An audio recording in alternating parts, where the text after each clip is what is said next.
Guide rail installation and fixing. Motor base plate fixed.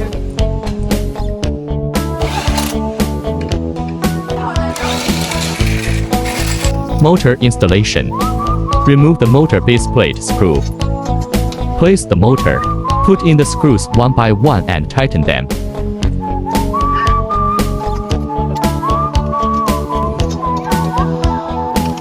Fasten the screws completely with the wrench in turn.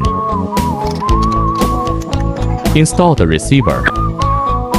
Install the black base plate in the same steps on the left. Rear mount. Up and down stroke adjustment. Curtain installation. Loosen the screw and remove the white and card. Door panel installation.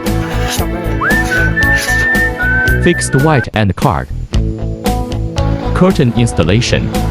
Remove the rear screw. Door piece and rear fixing. Screw tightening. Fix the door panels in turn.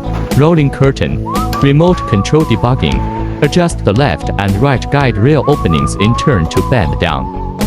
Adjust the door curtain until the remote control can smoothly control the door curtain switch.